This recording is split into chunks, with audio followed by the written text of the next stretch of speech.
اعوذ باللہ من الشیطان الرجیم بسم اللہ الرحمن الرحیم الم تر الی الذین یزکون انفسهم بل اللہ یزکی من یشاء ولا یظلمون فتیلا انظر کیف یفترون علی اللہ الکذب وکفی بہ اثما مبینا ألم تر إلى الذين أوتوا نصيبا من الكتاب يؤمنون بالجبت والطاغوت ويقولون للذين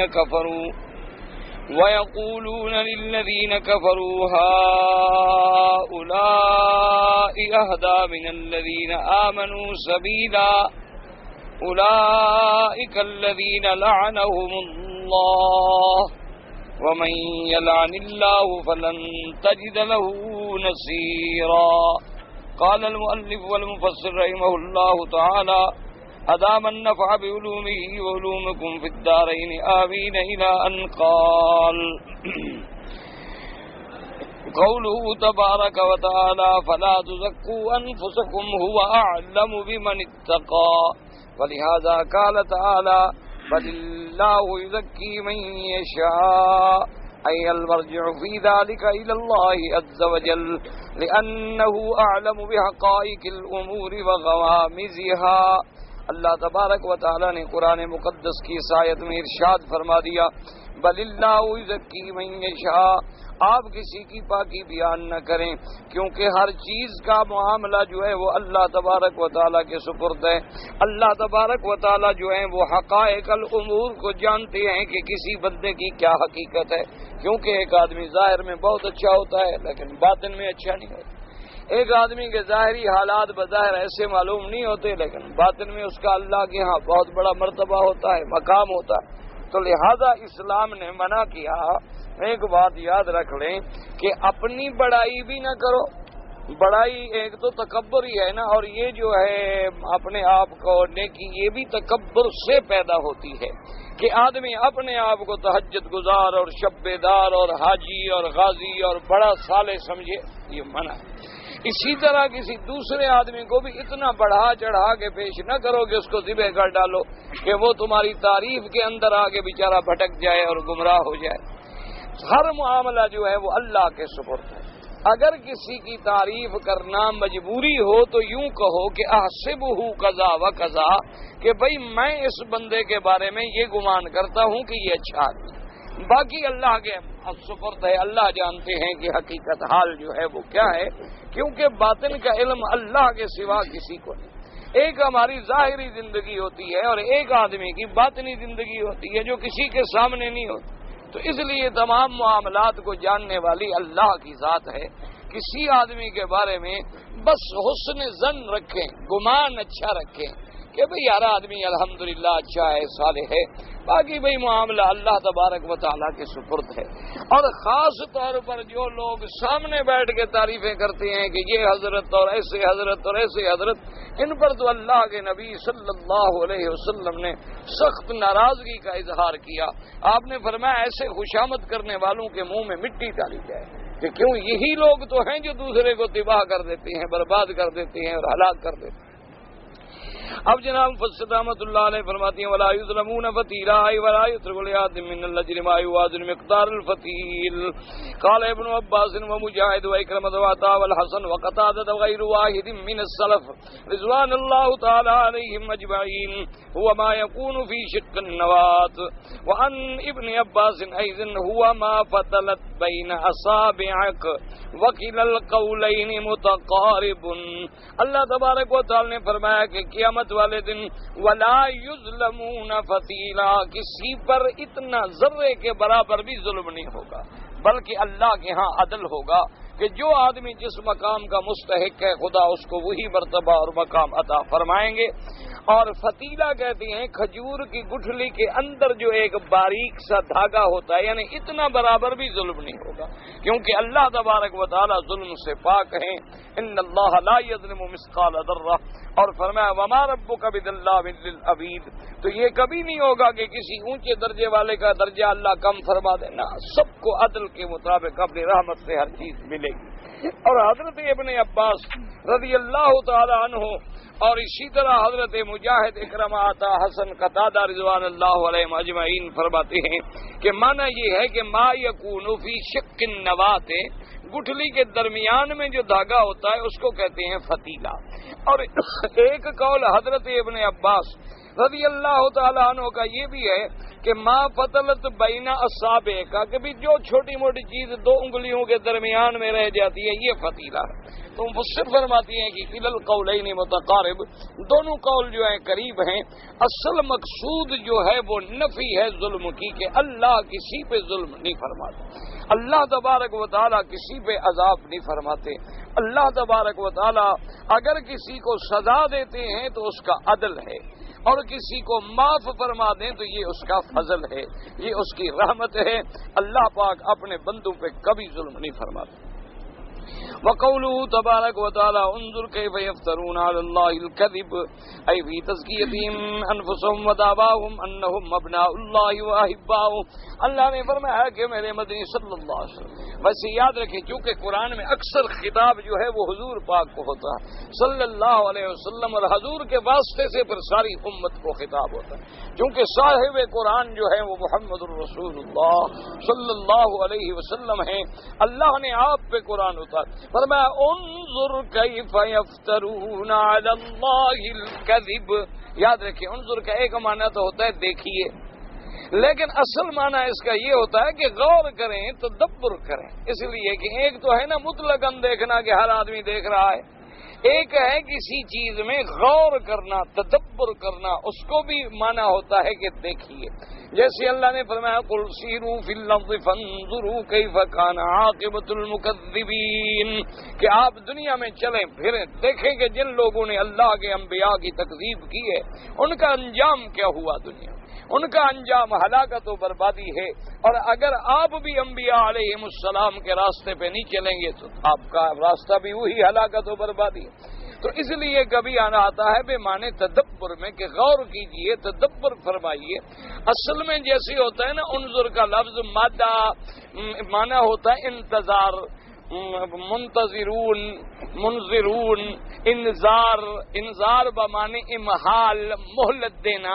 تو وہ بھی انتظار کا کیا معنی ہوتا ہے کہ جی ذرا ٹھہر کے آپ دیکھیں کہ کیا نتیجہ نکلتا ہے۔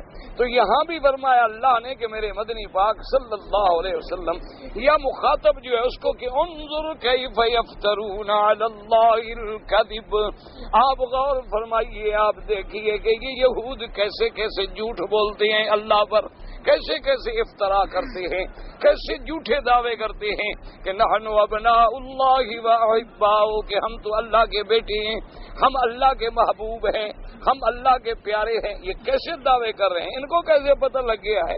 یہ تو اللہ جانتا ہے کہ کون محبوب ہے اور کون محبوب نہیں، کون اللہ کے ہاں پیارا ہے اور کون اللہ کے ہاں پیارا نہیں، کیونکہ حقیقت کا علم صرف اللہ تبارک و تعالیٰ کو۔ انظر کیف یفترون علی اللہ الکذب وقولہم ولن يدخل الجنة الا من كان هودا او نصارا وقولهم لن تمسنا النار الا ایاما معدودات واتکالهم على اعمال آبائهم الصالحة وقد حكم الله ان اعمال الآباء لا تجزى عن الابناء شيئا في قوله تبارك وتعالى تلك امة قد خلت لها ما كسبت وَلَكُمْ مَا كَسَبْتُمْ۔ اللہ پاک نے فرمایا کہ دیکھو یہودی کیسے کیسے دعوے کرتے ہیں، کبھی تو دعویٰ کرتے ہیں کہ ہم اللہ کے بیٹے ہیں، کبھی دعویٰ کرتے ہیں کہ ہم اللہ کے پیارے ہیں، اور کبھی دعویٰ کرتے ہیں کہ لَن يَدْخُلَ الْجَنَّةَ إِلَّا مَن كَانَ هُودًا أَوْ نَصَارَىٰ، کہ جنت میں نہیں داخل ہوں گے مگر یہودی یا نصرانی۔ کبھی یہ دعویٰ کرتے ہیں کہ جنت میں صرف ہم داخل ہوں گے، نعوذ باللہ، گویا جنت تو پھر ان کے ہاتھ میں ہوئی کہ ان کے ماں سوا کوئی اور جنت میں داخل ہی نہیں ہوگا۔ اور کبھی کہتی ہیں کہ ہم آگ میں نہیں ڈالے جائیں گے، ہم جہنم میں نہیں ڈالے جائیں گے مگر چند دن۔ اور یہ سارا ناز کیوں کر رہے ہیں؟ کہتے ہیں جی ہمارے آبا اجداد نے بڑے بڑے اچھے کام کیے، بڑے اعمال صالحہ کیے ہیں، تو ہم ان کی وجہ سے چھوٹ جائیں گے۔ حالانکہ اللہ فیصلہ فرما چکے ہیں کہ بھی آبا کا معاملہ بیٹوں سے نہیں ہوگا اور بیٹوں کا معاملہ والدین سے نہیں ہوگا۔ ہاں ایک بات یاد رکھو کہ والدین کا فائدہ اولاد کو پہنچتا ہے، اولاد کا بھی نفع والدین کو پہنچتا ہے، لیکن کب؟ جب دونوں کی موت ایمان پہ ہو، دونوں ایمان پہ مر جائیں، دونوں مومن ہیں، خاتمہ ایمان پہ ہو، اب تو فائدہ ہوگا۔ لیکن اس میں فائدہ نہیں ہوگا کہ باپ اگر کافر ہے اور بیٹا مومن ہے تو اب بیٹے کا فائدہ باپ کو پہنچے نہیں پہنچے۔ اسی طرح اگر مثلا بیٹا کافر ہے اور باپ مومن ہے تو باپ کی وجہ سے بیٹا چھوٹ جائے، یہ فائدہ نہیں ہوگا کسی شکل میں، کیونکہ جب آدمی کفر اور ایمان کی دیوار درمیان میں آ جائے تو اب ساری مغفرت ختم ہو گئی۔ یعنی اگر موت کفر پہ آ گئی، اگر موت شرک پہ آ گئی، پھر آدمی دعویٰ کرے کہ جی میرا باپ اچھا تھا، کوئی فائدہ نہیں ہوگا۔ ورنہ اگر باپ کا فائدہ پہنچتا تو پھر نوح علیہ السلام کا بیٹا غرق نہ ہو جاتا۔ اللہ کے نوح سے، پیغمبر سے کون اچھا ہو سکتا؟ یعنی ساری دنیا میں افضل جو ہیں وہ اللہ کے نبی ہیں، اللہ کے رسول ہیں، جن کا شان بلند ہے، جن کی عظمت شان ہے، لیکن حضرت نوح علیہ السلام مانگتے رہے، اللہ نے قبول نہ فرمائی کہ بیٹا کافر ہے، فرمایا بس ختم ہو گئی، اور بلکہ یہ بھی حکم دے دیا کہ آئندہ سوال بھی نہ کریں۔ اسی طرح دیکھ لیں کہ ابراہیم علیہ السلام خلیل اللہ ہیں، لیکن باپ آزر ہے۔ اچھا، بعض لوگ کہتے ہیں جی باپ نہیں تھے، باپ نہیں تھے، چاچا تھا۔ بھائی پہلی بات تو یہ ہے کہ قرآن پاک کو ہم اپنی طرف سے کیسے بدل دیں؟ اللہ کے قرآن کو کون بدل سکتا ہے؟ جب قرآن نے بار بار یہ لفظ فرمایا کہ یا ابتی یا ابتی یا ابتی، اے میرے ابا، اے میرے ابا، ایک آیت میں نہیں، کئی آیت، اور اسی طرح فرمایا کہ وما کان استغفار ابراہیم لابیہ، وہاں بھی اب کا لفظ ہے۔ اسی طرح حضرت ابراہیم کی دعا وغفر لابی انہ کان من الضالین، تو اب بلا وجہ ہم کہیں گے نہیں باپ نہیں، چچا ہے، چچا ہے، چچا ہے، تو ہم اپنی طرف سے تو ترجمہ نہیں کر سکتے۔ یہ تو اللہ تبارک و تعالیٰ کا نظام ہے کہ اب دیکھیں ابراہیم خلیل اللہ ہے، اللہ کا محبوب ہے، اللہ کا پیارا ہے، اور حضرت ابراہیم علیہ السلام وہ شان والے پیغمبر ہیں اللہ نے جن کی اولاد میں بھی نبوت رکھی، لیکن آزر جہنم میں جائے گا تو ابراہیم علیہ السلام کا فائدہ آزر کو کوئی نہیں پہنچے گا۔ اسی طرح دیکھیں لوط علیہ السلام اللہ کے نبی ہیں، لیکن زوجہ لوط جو ہے کافرہ ہے، بیوی جو ہے وہ کافر ہے، نتیجہ کیا نکلا کہ بیوی برباد ہو گئی، انہا کانت من الغابرین۔ اس لیے ہمیشہ یاد رکھیں، ہاں اگر دونوں مومن ہیں تو پھر اللہ فائدہ پہنچاتے ہیں۔ کیا مانا؟ ایک آدمی کا باپ ہے، فوت ہو گیا، وہ اتنے بڑے عمل صالح نہیں رکھتا تھا، اس کا بیٹا ہے رات دن دعائیں کر رہا ہے، باپ کے لیے صدقات کر رہا ہے، خیرات کر رہا ہے، باپ کے لیے حج کر رہا ہے، عمرے کر رہا ہے، تو اب فائدہ اس کو پہنچے گا، کیونکہ وہ مرا تو ایمان پہ ہے نا۔ ایمان پہ جب مرے گا تو پھر بیٹے کا فائدہ بھی باپ کو پہنچے گا اور باپ کا فائدہ بھی بیٹے کو پہنچے گا، لیکن اگر دونوں میں کوئی ایک کافر ہے تو پھر کوئی فائدہ نہیں پہنچے گا۔ اب دیکھیں کہ حضرت سیدنا اکرمہ رضی اللہ تعالی عنہ بطل من ابطال الاسلام، صحابی جلیل رضی اللہ تعالی عنہ وارضا، حضرت اکرمہ جو بہت بڑے شان والے صحابی ہیں اور میرے مدنی پاک کے بڑے مجاہدین میں ہیں، لیکن باپ ابو جہل ہے۔ اب ابو جہل کو کوئی فائدہ پہنچے گا؟ سوال ہی پیدا نہیں ہوگا۔ یہ تو اللہ تبارک و تعالیٰ کی شان ہے۔ حالانکہ یاد رکھیں یہ میرے مالک کا نظام ہے، بس دعا یہ کریں کہ اللہ تبارک و تعالیٰ ہر کلمے پڑھنے والے کا خاتمہ ایمان پہ کرے، یہ دعا کیا کریں، اللہ ہر کو شرک سے بچائے، کفر سے بچائیں، اللہ تبارک و تعالیٰ خاتمہ خیر فرما دیں۔ اصل مدار خاتمے پر ہے، ساری زندگی آدمی نیکی کرے لیکن موت صحیح نہ ہو تو کوئی بات، ساری زندگی غلطیاں ہوتی ہیں لیکن اللہ معاف کر دے، خاتمہ اچھا ہو جائے، سبحان اللہ، سمجھو کہ وہ کامیاب ہو گیا۔ تو اللہ ہر مسلمان کا خاتمہ خیر پہ فرمائے۔ اب دیکھیں یہ حضرت اکرمہ یعنی ان لوگوں میں تھے کہ جب میرے آقا سرکار مدینہ رحمت دو جہاں اللہ کے کروڑوں صلاۃ و سلام ہوں حضور پاک کی ذات مبارک پہ. جب فتح مکہ والے دن حضور پاک آ رہے تھے تو حضور نے اعلان فرما دیا تھا کہ بھئی بات سنو، خبردار. صحابہ کو ہدایت دے دی، فرمایا جو آدمی اللہ کے حرم میں داخل ہو جائے امان، اور جو آدمی ابھی سفیان کی حویلی میں داخل ہو جائے امان. حضور نے فرمایا جو آدمی اپنی تلوار پھینک دے امان، جو آدمی اپنے گھر میں داخل ہو کے اندر سے دروازہ بند کر دے اس کو بھی امان. عورتوں کو امان، بوڑھوں کو امان، بچوں کو امان. رحمت جو ہر طرف رحمت کے دریا بہ گئے، امان امان امان شروع. لیکن آپ نے فرمایا الا اربع، 4 آدمی ایسے ہیں جن کے لیے کوئی معافی نہیں. حضور پاک نے فرمایا 4 بندے ایسے ہیں جن کے لیے کوئی معافی نہیں، اور فرمایا ولو معلق باستار الکعبۃ، حرم میں نہیں، وہ کعبے کے غلاف کو پکڑ کے اگر اندر بھی چھپ جائیں ان کو معافی نہیں ملے گی، ان کو قتل کیا جائے. ان 4 میں پتہ ایک اکرمہ تھا. وہ 4 آدمی جن کو حضور نے فرمایا کبھی پناہ نہیں ملے گی، ان میں ایک اکرمہ تھا. ابی جہل کا بیٹا اکرمہ تھا، اور عبداللہ قتل تھا، عبداللہ ابن ابی سعد ابن ابی سرا تھا، مکی سے ابن سبابہ تھا. یہ 4 آدمی تھے جن کو حضور نے فرمایا پناہ نہیں ملی. اچھا اس لیے اکرمہ بھاگ گئے. اکرمہ کو تو پتہ چل گیا نا کہ حضور مجھے تو معاف نہیں فرمائیں گے نا، کہ میں تو سب سے بڑے دشمن کا بیٹا ہوں. تو حضرت اکرمہ فرار ہو گئے. یہ جب آپ جائیں نا مکہ شریف میں، یہ اپنا مروا سے آگے نکلیں، جیسے آپ جاتے ہیں جنت المعلیٰ کی طرف، اور راستے میں پھر دائیں ہاتھ پہ آتا ہے شیب، اپنا شیب کا علاقہ جو آتا ہے، تو اس شیب میں جب آپ جائیں تو آگے پھر ملاوی اور آ جاتا ہے یہ راستہ. پھر ایک پل آتی ہے، پل جب اترتی ہے اس جگہ کا نام ہے خندمہ، اس جگہ نام ہے خندمہ. تو اسی جگہ تھا اکرمہ، یہاں سے بھاگ گیا. فرّ اکرمہ عن خندمہ، یہ بھاگ گئے یمن کی طرف، یمن کی طرف چلے گئے. تو اب اکرمہ کی بیوی مسلمان ہو گئی. اللہ نے مہربانی کی کہ اکرمہ کی بیوی جو ہے وہ اسلام، جب اسلام لے آئی تو اس نے آگے درخواست کی سرکار کو کہ آقا مہربانی فرمائیں، میرے خاوند کے لیے کوئی معافی کا راستہ عطا فرما دیں، اگر آپ اجازت دیں تو میں خاوند کو تلاش کر کے لے آؤں. حضور راضی ہو گئے. جب ایک بیٹی نے درخواست پیش کی تو حضور نے معاف. حضور نے فرمایا کہ ٹھیک ہے تم جاتی ہو. اس نے کہا حضور وہ تو ڈر کے بھاگ گیا ہے، اسے تو پتا ہے کہ میں ان لوگوں میں ہیں جن کو پناہ نہیں ملنی، تو آپ مجھے کوئی نشانی عطا فرمائیں. تو حضور پاک صلی اللہ علیہ وسلم نے اپنے جوتے مبارک عطا فرمائے. فرمایا کہ یہ لے جائیں.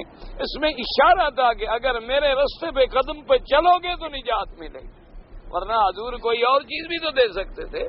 جوتے دینے سے اشارہ تھا کہ جب تک تم اس نقش قدم پہ نہیں آؤ گے، غلام نہیں بنو گے محمد الرسول اللہ کے، اس وقت تک نجات نہیں مل سکتی.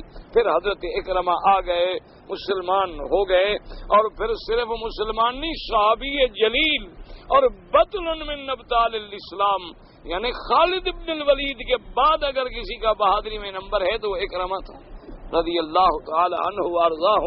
تو یہ اللہ کے فیصلے ہیں کہ باپ دشمن ہے. حضور فرماتے ہیں کعبے کے خلاف کے اندر بھی چھپا ہو تو قتل کر دو. اللہ نے نبی کا صحابی بنا دیا، اللہ تبارک و تعالی نے حضور کا غلام بنا دیا، حضور صلی اللہ علیہ وسلم نے معافی عطا فرما دی. تو یہ سارا معاملہ اللہ کی طرف ہے. اس لیے اللہ نے فرمایا دیکھو کیسے جھوٹے ہیں. کبھی کہتے ہیں ہم جہنم میں نہیں جائیں گے، کبھی کہتے ہیں جنت میں ہمارے سوا کوئی نہیں جائے گا، کبھی کہتے ہیں ہم اللہ کے پیارے ہیں، کبھی کہتے ہیں ہم اللہ کے لدارے اور بیٹے ہیں. تو یہ کتنا بڑا جھوٹ ہے. اللہ تبارک و تعالیٰ پر کھلا جھوٹ بول رہے ہیں. اور اس کے بعد فرمایا وَكَفَى بِهِ اسْمًا مُبِينًا، اَيْ كَفَى بِسَنِيِّهِمْ هَٰذَا كِذْبًا وَافْتِرَاءً ظَاهِرًا. یہ ان کا سب سے بڑا کھلا گناہ ہے، کھلا جھوٹ ہے اور افتراء ہے اللہ پر. فرمایا وَقَوْلُهُ تَبَارَكَ وَتَعَالَىٰ أَلَمْ تَرَ إِلَى الَّذِينَ أُوتُوا نَصِيبًا مِّنَ الْكِتَابِ يُؤْمِنُونَ بِالْجِبْتِ وَالطَّاغُوتِ. أَمَّا الْجِبْتُ فَقَالَ محمد بن إسحاق عن حسان بن قائد عن عمر بن الخطاب أنه قال الجبت والسحر والطاغوت والشيطان. وهكذا روى عن ابن عباس وابي العالية ومجاهد وعطاء وإكرمة وسعيد بن جبير والشعبي والحسن والضحاك والسدي وعن ابن عباس وابي العالية ومجاهد وعطاء وإكرمة وسعيد بن جبير والشعبي والحسن وعطية الجبت والشيطان.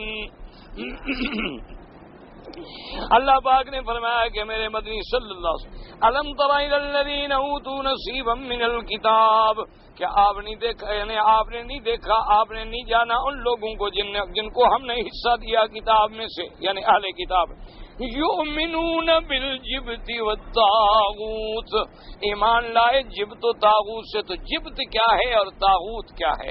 تو بعض مفسرین کرام نے فرمایا کہ جبت کہتے ہیں سحر کو، جادو کو، اور طاغوت کہتے ہیں شیطان کو.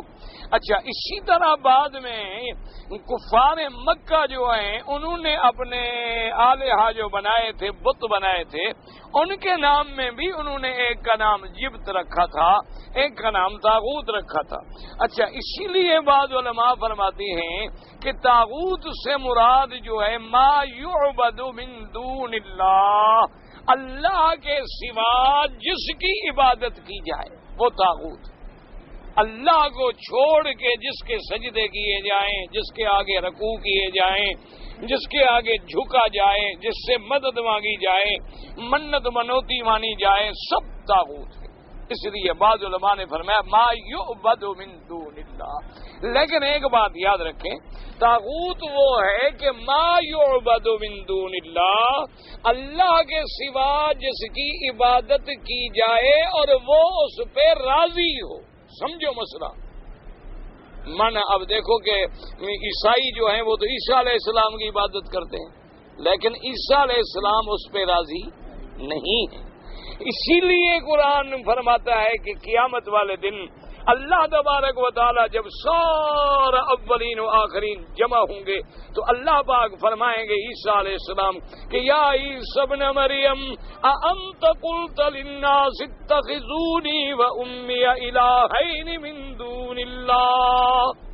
عیسیٰ علیہ السلام، کیا آپ نے کہا تھا لوگوں کو کہ مجھے اور میری اماں کو بھی خدا سمجھو؟ حالانکہ اللہ تو جانتے ہیں، اللہ جانتے ہیں عیسیٰ علیہ السلام نے ایسی بات نہیں کہی. لیکن قیامت میں کیوں پوچھیں گے کہ جو لوگ عیسیٰ علیہ السلام کو خدا کہتے تھے وہ آج ذلیل و خوار ہو جائیں اور عیسیٰ علیہ السلام کی زبان سے خود جواب سن لیں، ورنہ اللہ کے تو سب علم ہے، اللہ کو تو پوچھنے کی ضرورت ہی نہیں تھی. فرمایا انت قلت، آپ نے کہا تھا، للناس سے لوگوں سے، اتخذونی و امی الہین من دون اللہ. اب عیسیٰ علیہ السلام کیا جواب دیں گے؟ قال سبحانک ما یکون لی ان اقول ما لیس لی بحق، کہ پاک ہے تیری ذات میرا اللہ، میں وہ بات کیسے کہہ سکتا ہوں جس کا مجھے حق نہیں. میں یہ بات کیسے کہہ سکتا ہوں؟ میں اللہ آپ کا بندہ ہوں، میں آپ کا رسول ہوں، میں آپ کا نبی ہوں، میں لوگوں کو آپ کی دعوت دیتا رہا عبادت کی، میں کیسے کہہ سکتا ہوں کہ میری بات ان کنت قلتہ فقد علمت، اور میرے اللہ اگر میں نے ایسی کوئی بات کہی ہے تو آپ جانتے ہیں، کیونکہ آپ کے آگے تو کوئی بات چھپی ہوئی ہے نہیں. اب عیسیٰ علیہ السلام چونکہ راضی نہیں ہے تو لہذا ان پر یہ لفظ نہیں آئے گا. اسی طرح سمجھ لیں مثلا آج دنیا میں جتنے اولیاء اللہ کے مزار ہیں، اللہ ان پہ کروڑوں رحمتیں فرمائیں، اللہ ان کی قبروں کو نور سے بھر دیں. ان کی قبروں پر جو شرک ہو رہا ہے، جو سجدے ہو رہے ہیں، جو جھک رہے ہیں، جو چوم رہے ہیں، جو طواف کر رہے ہیں، جو ہاتھ باندھ کے الٹے پاؤں چل رہے ہیں، نظر چڑھا رہے ہیں، بکرے ذبح کر رہے ہیں، اللہ والے اس پہ راضی نہیں، نہ انہوں نے کہا ہے کہ کرو. ایک بات ہمیشہ یاد رکھیں، یعنی اللہ والوں نے کسی دنیا کی کتاب میں دکھا دیں کہ کسی اولیاء اللہ نے یہ حکم دیا ہو کہ میری قبر پہ سجدہ کرو، سوال ہی پیدا نہیں ہوتا. وہ تو ساری زندگی دنیا کو اسلام سکھاتے رہے، ایمان سکھاتے رہے، توحید سکھاتے رہے. وہ تو جب اللہ کو پیارے ہو گئے تو ہم بعد والوں نے اپنے کاروبار کو قائم رکھنے کے لیے طریقے بنا لیے، ورنہ اللہ والوں نے تو کبھی نہیں کیا. یعنی آپ اندازہ کریں کہ ساری دنیا میں اس وقت سب سے زیادہ حضرت عبد القادر جیلانی رحمت اللہ علیہ کے نام پر منتیں اور گیارہویاں اور سب کچھ کیا جاتا ہے، لیکن اگر آپ دیکھیں تو سب سے بڑا موحد اپنے زمانے میں کوئی تھا تو عبد القادر جیلانی، اللہ ان کی قبر پہ کروڑوں رحمت ہے۔ وہ تو امام احمد ابن حنبل کے ماننے والے تھے، یعنی جو عقیدہ سمجھو آج اس مکہ مدینہ منورہ میں یہاں کے علماء کا ہے، یہی مسلک تھا عبد القادر جیلانی کا رحمت اللہ علیہ۔ وہ تو حنبلی المسلک تھے، وہ تو امام احمد ابن حنبل رحمت اللہ علیہ کی فقہ پہ چلتے تھے، اور انہوں نے اتنی بڑی توحید میں یعنی کام کیا ہے، اور اتنا بڑا انہوں نے رفض کے خلاف اور صحابہ کی محبت میں کام کیا ہے کہ تاریخ میں اس کی کوئی مثال نہیں ملتی۔ اللہ ان کی قبروں پہ کروڑوں رحمتیں فرمائے۔ لیکن جیسے شیخ الاسلام ابن تیمیہ رحمت اللہ علیہ نے لکھا ہے کہ شیطان بڑا بدبخت ہے، یہ چونکہ اللہ والوں کا دشمن ہے تو اللہ والوں سے شیطان جو ہے وہ دو بدلے لیتا ہے، یاد رکھا۔ ایک ان کی زندگی میں بدلہ لیتا ہے کہ جب تک اللہ والے زندہ رہیں لوگوں کو ان کا مخالف بنائے، کہے گا چھوڑو بھائی یہ وہابی ہیں ویسے ہیں، اور جب وہ اللہ والے فوت ہو جائیں پھر ان کی قبروں پہ شرک کروائے۔ یعنی زندگی میں بھی بدلہ لیتا ہے، ان کی وفات کے بعد بھی بدلہ لیتا ہے، ورنہ اللہ تبارک و تعالی رحمت کرے۔ حضرت علی حجویری رحمہ اللہ تعالی، اسی طرح حضرت بہاؤالدین زکریا رحمت اللہ علیہ، اسی طرح حضرت فرید الدین رحمت اللہ علیہ، یہ تو وہ لوگ ہیں جن کی ساری زندگی توحید کی دعوت میں گزر گئی، انہوں نے ساری زندگی لوگوں کو اللہ کی توحید کا درس دیا، اللہ کی توحید پڑھائی، اللہ کی توحید سکھلائی، لوگوں کو کفر و ظلمات سے نکالا۔ لیکن وجہ کیا تھی کہ جن لوگوں کو تکلیفیں پہنچی تھی، مشرکین کو، مبتدعین کو، روافض کو، انہوں نے ان کی وفات کے بعد ان کی کتابوں میں تصرف کیا۔ جن لوگوں نے اللہ کے نبی کی حدیث میں جھوٹ ملا لیے ہیں تو بزرگوں کی کتابوں میں ملانا کون سا مشکل ہے؟ یعنی اندازہ کریں کتنی حدیثیں ہیں جو موضوع بنائی گئی، کتنی حدیثیں ہیں نعوذ باللہ جو جھوٹی گھڑی گئی۔ جن لوگوں نے اللہ کے قرآن میں جوڑ لگا لیا، اللہ کے قرآن میں بھی جنہوں نے جوڑ لگا لیے، قرآن اللہ کا کلام ہے اس میں بھی تحریف کر ڈالی، جن لوگوں نے یعنی تورات و انجیل میں بھی تحریف کر ڈالی، ان کے آگے کسی بزرگ کی کتاب میں ایک دو سطریں بڑھا دینے سے کون سا بڑا پہاڑ ٹوٹ پڑتا ہے؟ لوگ چلے گئے، نسلوں کی نسلیں بدل گئیں، صدیاں گزر گئیں، اب وہ کتابیں ان کی طرف منسوب ہو جاتی ہیں کہ یہ کتاب فلاں بزرگ کی، آپ کو پتہ ہے انہوں نے لکھی ہے، آپ کی موجودگی میں وہ لکھی گئی ہے، کوئی آپ کے پاس ثبوت ہے اس بات کا؟ بس پڑھتے جائیں پڑھتے جائیں پڑھتے جائیں، جو زمانہ گزرتا جائے گا بات پکی ہوتی چلی جائے کہ جی یہ فلاں بزرگ کی کتاب ہے، فلاں بزرگ۔ بھائی ان بزرگوں کی اگر یہ کتاب ہے، یعنی آپ دیکھیں کہ حضرت عبد القادر جیلانی رحمت اللہ علیہ نے کتنا بڑا فتویٰ دیا ہے۔ وہ فرماتے ہیں کہ ایک آدمی کا نکاح ہو، ایک آدمی کا نکاح ہو اور اس وقت گواہ کوئی نہ ہو، کیونکہ شریعت میں حکم ہے نا کہ نکاح بغیر گواہوں کے نہیں ہوتا، یاد رکھو، نکاح کے لیے گواہوں کا ہونا شرط ہے۔ لیکن ایک آدمی کا نکاح ہے اور گواہ کوئی نہیں، اور یہ وہ کہتا ہے کہ میں اللہ کو اور اللہ کے نبی حضرت محمد الرسول اللہ صلی اللہ علیہ وسلم کو گواہ بناتا ہوں، وہ کہتا ہے جی اب اور گواہ تو میرے پاس ہے کوئی نہیں، لہذا میرا گواہ کون ہے؟ ایک اللہ اور ایک اللہ کے نبی، یہ میرے گواہ ہیں اور میں نکاح کر رہا ہوں۔ تو حضرت پیران پیر نے لکھا ہے کہ وہ بندہ کافر ہو جاتا ہے۔ کیوں؟ انہوں نے کہا اللہ تو ہر جگہ حاضر ناظر ہیں، اللہ کا نبی تو ہر جگہ موجود نہیں، تو اس نے اللہ کے ساتھ نبی پاک کو بھی حاضر ناظر جان کے گواہ بنایا، لہذا کافر ہو۔ یعنی اتنا سخت عقیدے والا آدمی، اتنا بڑا موحد آدمی، جس کی زندگی توحید میں گزری اور زندگی مدح صحابہ میں گزری کہ صحابہ کے عاشق تھے، رضوان اللہ علیہم اجمعین، اور انہوں نے صحابہ کا دفاع کیا ہے، جہاں جہاں صحابہ پہ حملہ ہوا ہے انہوں نے اس کا مقابلہ کیا۔ اس کا نتیجہ کیا نکلا کہ بعد کے آنے والوں نے اللہ معاف کرے ان کی کتابوں میں تحریف کر ڈالی، اور پھر خدا کی قدرت یہ ہے، بدقسمتی یہ ہے کہ انجام یہ ہو رہا ہے اکثر کہ زاغوں کے تصرف میں عقابوں کے نشے من۔ کیا مانا کہ باپ تو تھا عالم، بیٹا ہے میرے جیسا جاہل، اب اس قسم کی نہ میں حدیث پڑھا سکوں، نہ قرآن پڑھا سکوں، نہ تفسیر پڑھا سکوں، نہ علم پڑھا سکوں، اور باپ کی گدی پہ میں بیٹھ گیا، تو اب اس گدی کو رونق دینے کے لیے میں نے کچھ پھر طریقے رائج کر دیے کہ چلو بھئی یہ مثالہ چلتا رہے، کام چلتا رہے، ٹھیک ہے، نہ نماز ہے نہ روزہ ہے، کون ہے جی؟ سجادہ نشین۔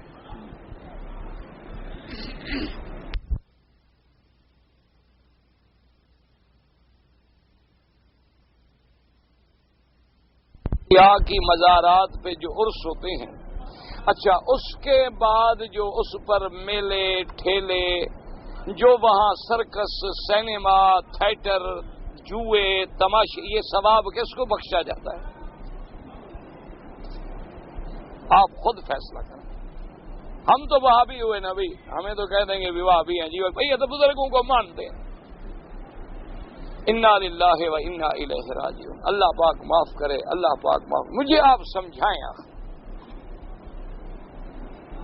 بھائی، چلو ایک منٹ کے لیے سما میں تو اختلاف ہو گیا بعض لوگوں کا، بعض لوگ کہتے ہیں بھی سما جائز ہے، بعض نے کہا سما ناجائز ہے، ٹھیک ہے، لیکن اس کو کس نے حلال کیا ہے کہ وہاں آ کے طوائفیں گانا گائیں؟ اس کو کس نے حلال کیا ہے؟ سما میں چلو بزرگوں میں، ورنہ شریعت میں تو وہ بھی ثابت نہیں، قرآن و حدیث میں وہ بھی ثابت نہیں ہے۔ ہاں بغیر مزمار، بغیر آلات کے اگر ویسے کوئی نعت پڑھے، قصیدہ پڑھے، وہ جائز ہے۔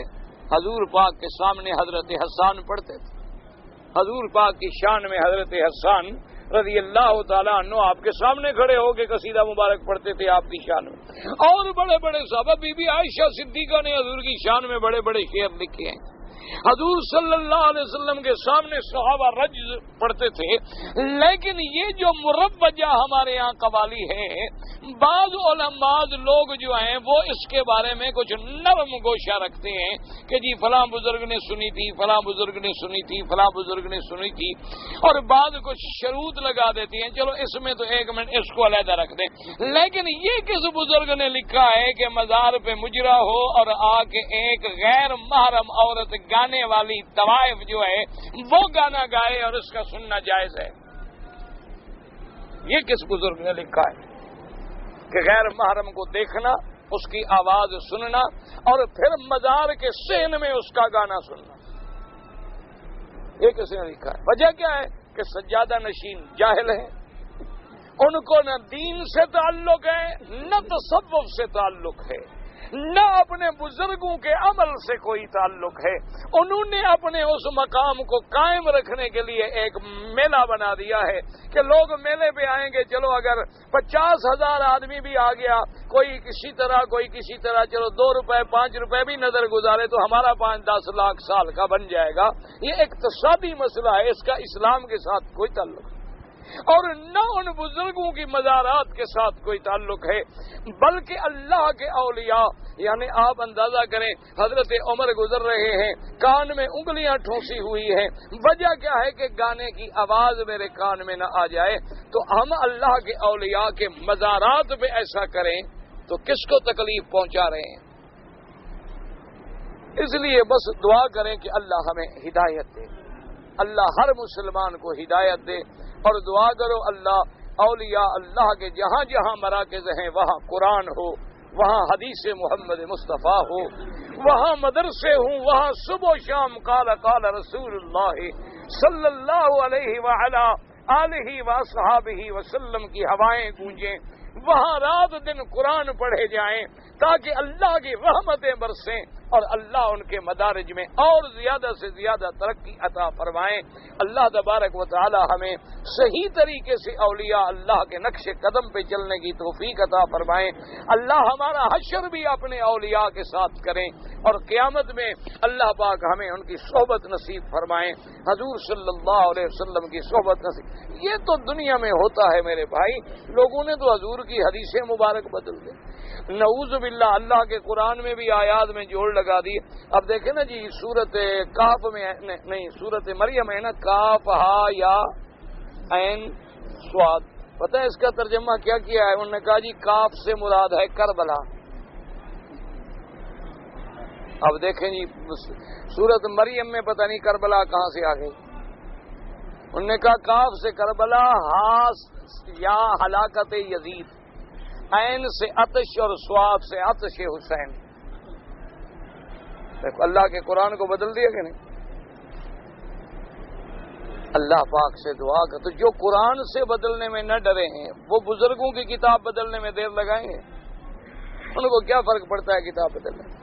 حضرت عطا اللہ شاہ بخاری رحمۃ اللہ علیہ زندہ تھے، تو انہوں نے ایک دن فرمایا کہ بھئی قادیانیت کا فتنہ بہت بڑھ رہا ہے، میرا دل کرتا ہے کہ اب میں نوجوان بچوں کو، چھوٹے چھوٹے بچوں کو سکولوں میں جب کلمہ شریف پڑھایا جائے تو میں کہتا ہوں یہ بھی پڑھایا جائے کہ لا الہ الا اللہ محمد الرسول اللہ، لا نبی بعدہ ولا رسول بعدہ، کہ جس کے بعد کوئی نبی نہیں اور کوئی رسول نہیں۔ فرمایا میرا دل کرتا ہے کہ چھوٹے بچوں کو ابھی سے یاد کرا دیں تاکہ ان کا عقیدہ محفوظ رہے، لیکن فرمایا بھائی میں ڈرتا ہوں علماء کہیں فتویٰ نہ دے دیں کہ بھائی کلمہ بڑھا دیا، اس لیے میں کہتا نہیں ہوں، لیکن میرے دل کے یہ جذبات ہیں۔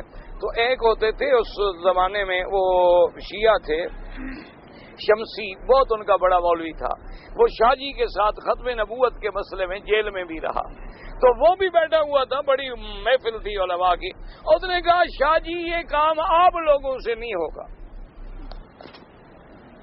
اس نے کہا شاہ جی یہ کام آپ لوگوں سے نہیں ہوگا، آپ جو لوگ ہیں نا مولوی دیوبندی وہابی، آپ نہیں کر سکتے، آپ تو نقطہ ادھر ادھر نہیں کر سکتے، تو اتنا لفظ کہاں بڑھا سکے، ہمارے ذمہ لگائیں، ہم نے پہلے اذان بڑھائی ہوئی ہے، کلمہ بڑھایا ہوا ہے، تو ایک ٹکڑا اور صحیح۔ نے کہا یہ کام آپ ہمارے ذمہ لگائیں، ہم نے پہلے نہیں بڑھا لی ولی اللہ وسیع رسول اللہ خلیفۃ باللہ، اگر اتنا ٹکڑا بڑھایا ایک ٹکڑا اور صحیح، یہ ہم تو کر لیں گے، ہماری برادری تو سہ جائے گی، کیونکہ ہم نے ان کو بدلنے کا عادی کر دیا ہے، لیکن آپ کے لوگ نہیں برداشت کریں گے کہ کلمہ شریف میں کوئی بڑھائے، ایک نقطہ آگے بڑھائے یا ایک نقطہ پیچھے بڑھائے۔ تو اصل میں یاد رکھیں کہ یہ جتنے فرق تھے نا، باطلہ، روافض تھے، نواسب تھے، خوارج تھے، معتزلہ تھے، کرامیہ تھے، قدریہ تھے، جبریہ تھے، مشبہ تھے، ان لوگوں نے پھر بزرگوں کے کتابوں کو بدل ڈالا، اور بعد میں آنے والے لوگ جو تھے وہ شرک و کفر میں مبتلا ہو گئے۔ اللہ تبارک و تعالیٰ سب کو محفوظ رکھے۔ تو اصل بات یاد رکھیں کہ طاغوت کا معنی کیا ہے کہ ما یعبد من دون اللہ، اللہ کے سوا جس کی عبادت کی جائے اور وہ راضی ہو، جیسے فرعون خود کہتا تھا کہ میں خدا ہوں، اسی طرح جیسے شیطان اپنی عبادت کرانا چاہتا ہے، اسی طرح جو بڑے بڑے گرو یا بڑے بڑے کافر گزرے ہیں تو وہ لوگ جو ہیں طاغوت ہوتے ہیں، جو راضی نہ ہو، جو نہیں چاہتا۔ لوگوں نے کیا جیسے عیسیٰ علیہ السلام کے ساتھ یا عزیر علیہ السلام کے ساتھ، اس لیے کہ جب قرآن نازل ہوا کہ جن لوگوں کی اللہ کے سوا عبادت کی گئی ہے وہ جہنم میں ڈالے جائیں گے، تو قریش خوش ہو گئے، کہنے لگے اچھا پھر عیسیٰ علیہ السلام کی بھی تو عبادت ہوتی ہے، عزیر علیہ السلام کی بھی عبادت ہوتی ہے۔ اللہ نے فرمایا ان الذین سبقت لهم الحسنى، جن کے بارے میں اللہ کے فیصلے پہلے ہو چکے ہیں اور وہ اس عبادت پہ راضی نہیں ہیں۔ اصل بات تو یہ ہے کہ وہ اس عبادت پہ راضی ہو۔ دیکھیں نا جی، آپ مثلا ایک قبر پہ جا کے نظر چڑھاتے ہیں، وہاں جو آدمی ہے وہ کہے بھائی یہ ناجائز ہے، شرک ہے، بالکل، تو وہ بری ہے، اس نے تو منع کر دیا۔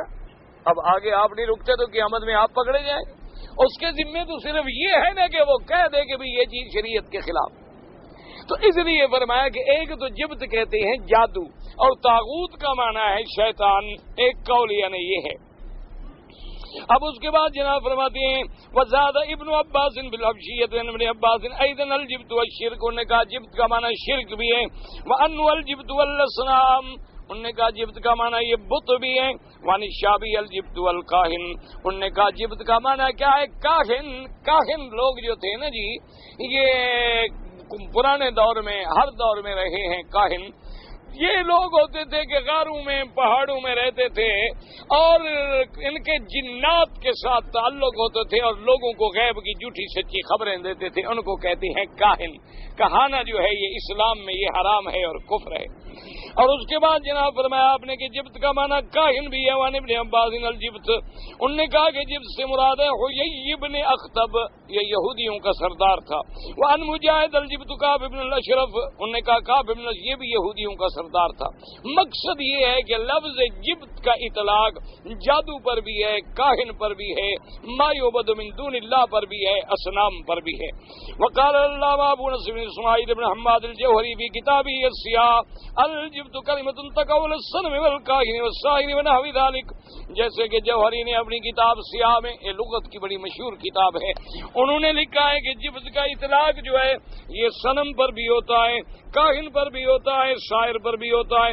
وفی الحدیث الطیرۃ والیافۃ والترک من الجبت، جیسے کہ حضور پاک نے فرمایا الطیرۃ والیافۃ والترک من الجبت، حضور نے فرمایا کہ جو لوگ طیرہ پر، طیرہ کا کیا معنی، یہ کافروں میں ایک رسم تھی کہ جب کام کے لیے نکلتے نا جی تو ایسے دیکھتے کہ بھی یہ پرندہ بیٹھا ہے نا تو ایسے پتھر پھینکتے، اگر وہ پرندہ اڑ جاتا ادھر دائیں طرف کہتے ہمارا کام ہو جائے، اور اگر پرندہ اڑ جاتا بائیں طرف کہتے بھی کام نہیں ہو۔ یہ طیرہ تھا، یعنی اس سے تطیر پکڑتے تھے، تشام پکڑتے تھے۔ اچھا اسی طریقے سے بعض لوگ ایسے تھے جو فال نکالتے تھے۔ فال کیا تھی کہ انہوں نے لکڑیاں بنائی ہوئی تھی، لکڑیاں عیافہ بھی اس کو کہتے تھے، لکڑیاں بنائی ہوئی تھی اور اس لکڑیوں پہ لکھا ہوا تھا، ایک پہ ہوتا تھا نعم، ایک پہ ہوتا تھا لا، ایک پہ ہوتا تھا بینا بینا، ایک پہ ہوتا تھا کہ ہاں، ایک پہ تھا کہ نہیں، ایک پہ تھا کہ بھی درمیانہ۔ تو یہ کافروں نے کیا کیا تھا، ان کے جو بڑے بڑے پنڈت تھے نا جی ان کے پاس یہ لکڑیاں کپڑے کی تھیلی میں بند ہوتی تھی، لوگ آتے تھے ان کو نظریں دیتے تھے کہ جی مہربانی کریں میں نے فلاں کام کرنا ہے میری طرح فال نکالیں، تو اب وہ جناب کیا کرتے، وہ کہتے ٹھیک ہے، وہ چپ کر کے کچھ پڑھتے رہتے، اس کے بعد لکڑی کو یوں پھینکتے، اگر وہ لکڑی جس پہ نام لکھا ہے اوپر آ گیا کہتے جاؤ مبارک ہو تمہارا کام ہو گیا، اگر نکل آیا لا تو کہہ دیا بھائی نہیں ہوگا، اگر نکل آیا بینا بینا تو کہتے بھائی ہے درمیانہ، اچھائی بھی ہے برائی بھی ہے، اس میں تمہاری مرضی، کرو کرو نہ کرو نہ کرو۔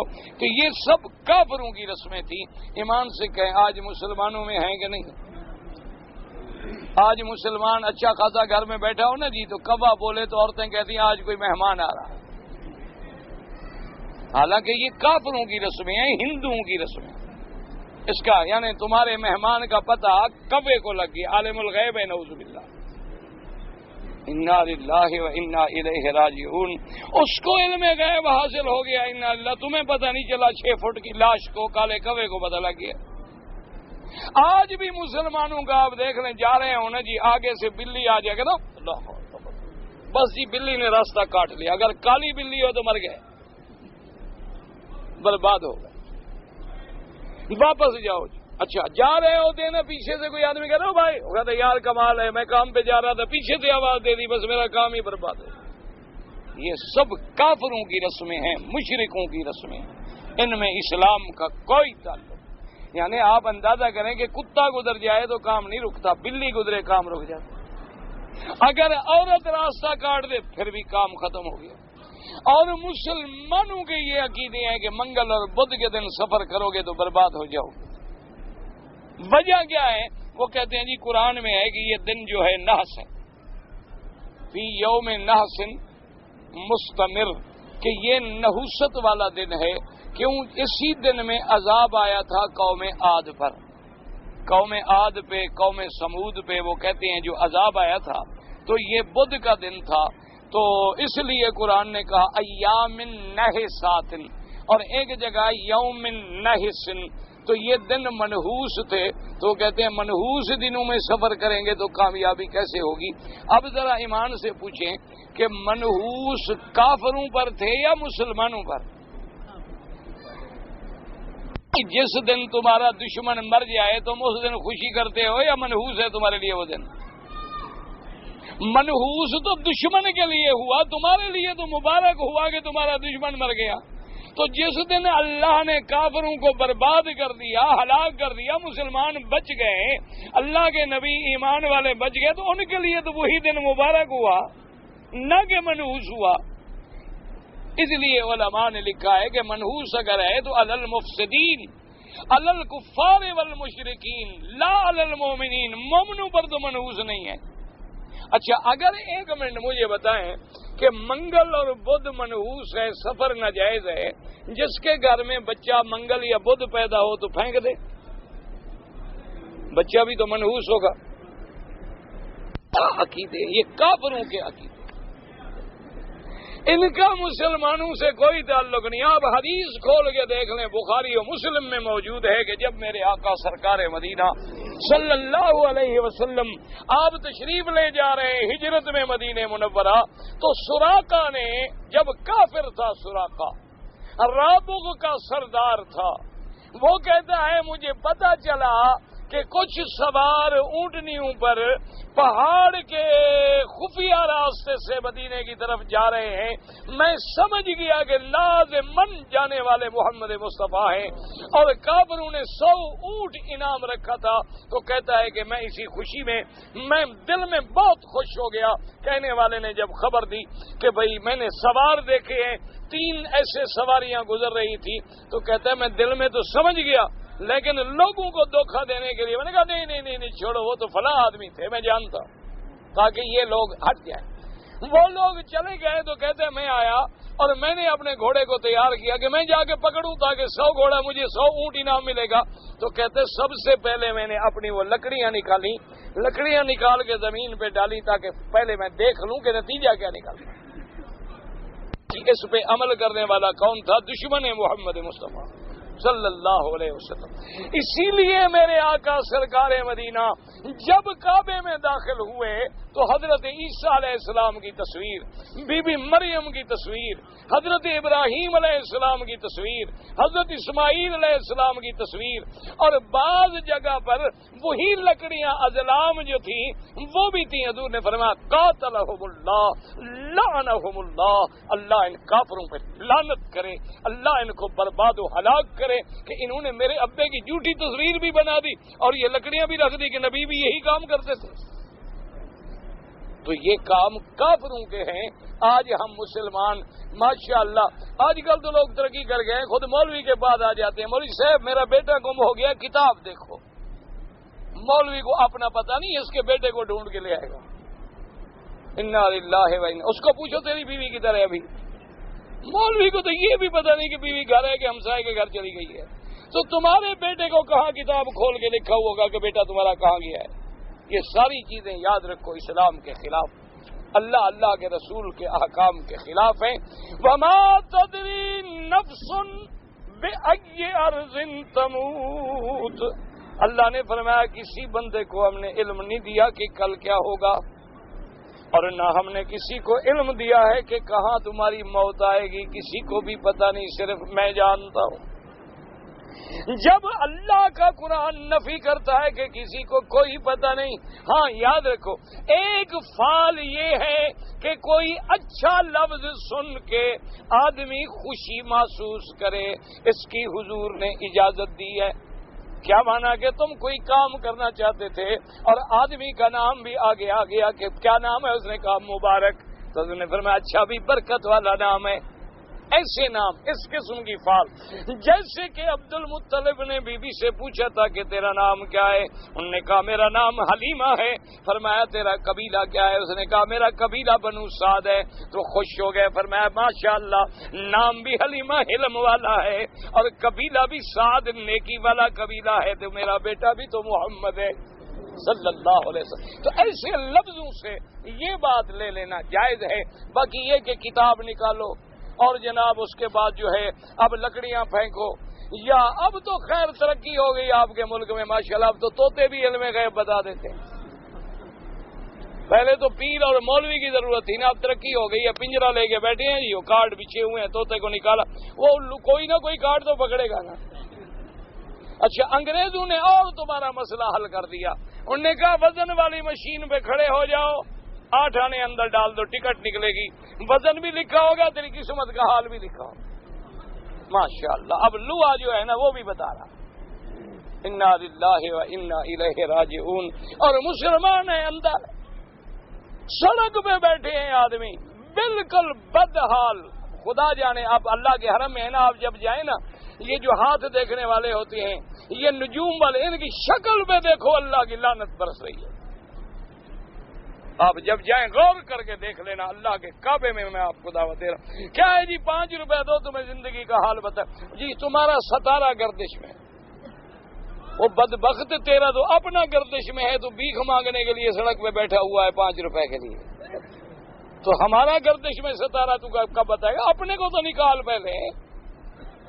یہ سب کفر ہے، شرک ہے، چھوٹا موٹا گناہ نہیں، یہ چھوٹے موٹے گناہ نہیں ہے، یہ کفر و شرک ہے کہ علم غیب صرف اللہ کے پاس ہے. سیدنا علی رضی اللہ تعالی عنہ تشریف لے جا رہے ہیں، خوارج سے جنگ کرنے کے لیے ایک آدمی آ گیا، کہنے لگا کہ حضرت علی میں آپ کا بڑا معتقد ہوں، محبت کرنے والا، خدا کے لیے آج جنگ پہ نہ جائیں. حضرت علی نے فرمایا کہ لماذا، کیوں نہ جاؤں؟ اس نے کہا حضرت آج کل قمر جو ہے، چاند جو ہے، وہ نحس برج میں ہے، ایک ایسے برج میں ہے کہ جو منحوس ہے. اگر آپ جائیں گے آج لڑائی کے لیے تو یقیناً آپ کو شکست ہو جائے گی، اس لیے مہربانی کریں جنگ پہ نہ جائیں. حضرت علی نے کیا پیارا جواب دیا، فرمایا این قبرہم، آپ نے فرمایا ظالم اور جھوٹے، اگر میرا چاند برج نحس میں ہے تو میرے دشمنوں کا چاند کہاں ہے؟ نے کہا چاند ایک، اگر تو دشمنوں کا چاند بھی تو پھر نحس میں ہے، تو پھر برابر ہو گئے، لڑیں گے، فتح شکست جو بھی ہوگی دیکھا جائے.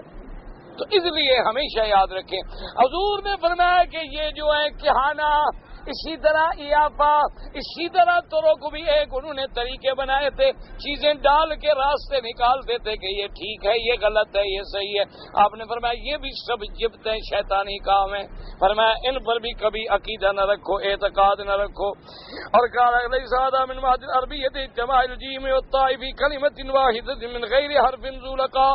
اور اس کے بعد فرماتے ہیں کہ لیس ھذا من مہد العربیہ، بعض لوگ کہتے ہیں کہ یہ لفظ جبت جو ہے یہ حبشہ کا لفظ ہے، حبشہ زبان کا لفظ ہے، خالص لغت عرب کا یہ لفظ نہیں ہے.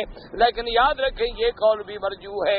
اللہ فرماتے ہیں انا جعلناہ قرآنا عربیا، ہم نے قرآن کو عربی اتارا ہے، لہذا قرآن میں کوئی لفظ ایسا نہیں جو عربی نہ ہو. اللہ کا قرآن سب عربی ہے. اب اس کے بعد جناب فرماتے ہیں مفسر رحمۃ اللہ علیہ، وهذا الحديث الذي ذكره رواه الإمام أحمد في مسنده، وقال حدثنا محمد بن جعفر قال حدثنا عوف بن حيان بن العلاء قال حدثنا قطب بن قبيس أبي وهو قبيس المخارق أنه سمع النبي صلى الله عليه وسلم قال إن الإيافة والترك والطيرة من الجبت.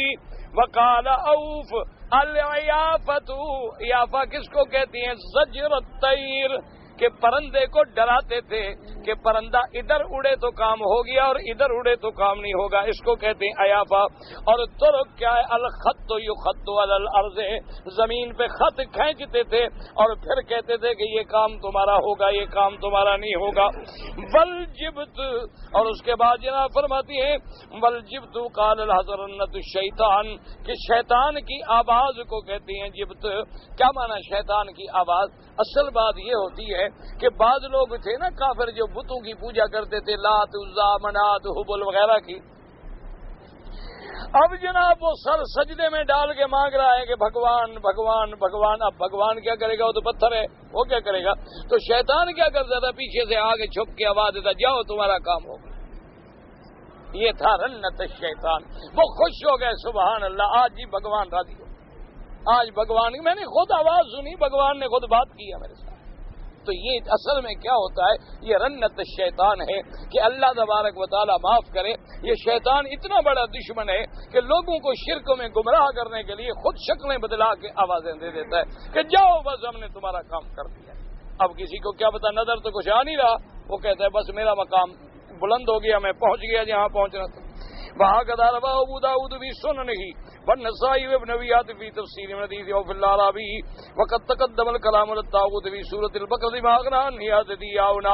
ہم مفسر رحمۃ اللہ علیہ فرماتے ہیں کہ پہلے سورۃ البقرہ میں طاغوت کے لفظ پہ ہم بحث کر چکے ہیں، آپ پڑھ چکے ہیں، اس کے بعد دوبارہ اس طویل بحث کو دہرانے کی ضرورت نہیں ہے۔ وقال ابن ابي عاصم حدثنا ابي قال حدثنا اسحاق بن ضعيف قال حدثنا حجاج بن جريج قال اخبرني ابو الزبير بن سميجة بن عبد الله رضي الله عنه سئل الطواغيت وقال هم كهان تنزل عليهم الشياطين۔